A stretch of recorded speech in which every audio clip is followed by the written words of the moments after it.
Hey, I'm PH and welcome to Good Bible Knowledge with PhD. In this video, I want to give a quick overview of the books of 1st and 2nd Kings. 1st and 2nd Kings is a singular narrative tracing the history of Israel's monarchy from its inception in 1043 BC to its destruction in 586 BC. 1st Kings follows the first 200 years of Israel's monarchy and can be divided into two parts. The first half, chapters 1 through 11, follows the life of Solomon, the greatest king in all of history. Under his wise and godly rule, Solomon brought Israel to the peak of its size and glory. However, Solomon's power and success caused him to take many foreign wives, who eventually led him into idolatry. The second half of the book, chapters 12 through 22, follow the tragic division of the nation after Solomon's death. Solomon's foolish son Rehoboam remained king over the southern kingdom of Judah, and Jeroboam, an officer in Solomon's army, became the king of the northern kingdom called Israel. From this point on, the nation of Israel would remain divided into two separate kingdoms with two different kings until the destruction that would come in 500 BC. The book of 2nd Kings continues the tragic story of these two nations. The northern kingdom had 19 consecutive wicked and godless kings, and even after many gracious warnings by God through the prophets, Israel refused to repent and eventually was conquered and taken into captivity by the nation of Assyria in 722 BC. Judah had 20 kings, 8 of whom were very godly men such as King Hezekiah and King Josiah, who brought movements of great revival throughout the nation. When Judah faced the ominous threat of Assyria, the nation was spared by God because of the extraordinary faith of its king, Hezekiah.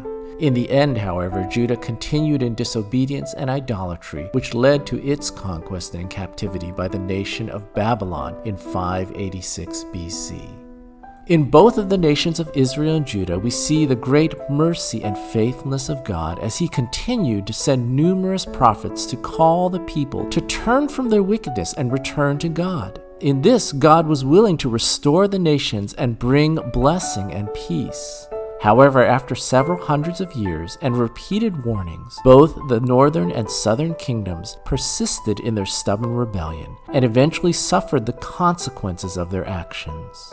As we pass through this 400-year period of history, we will be introduced to both famous and infamous characters such as Elijah, Ahab, Jezebel, and Hezekiah. The history of the kings would be a reminder that the welfare of Israel and Judah was intimately connected to the spiritual condition of their king.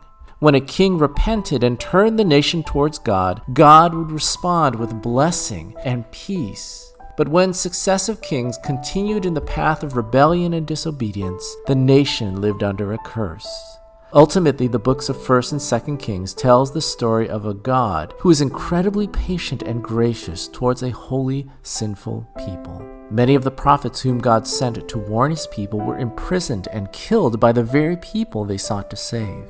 In the heartbreaking story of Israel and Judah, we see that though God is patient over many generations, sin will ultimately be judged. Yet even in the face of judgment, destruction, and captivity, God continues to hold out a promise to his people that they will always have a hope if they turn to him. This hope would ultimately come in the form of the King of Kings who would come from God. This King Jesus would humble himself, die on the cross, and rise from the dead in order to bring God's eternal kingdom of peace to everyone who would humble themselves and receive him. Thanks for listening to another episode of Good Bible Knowledge. We'll see you next time.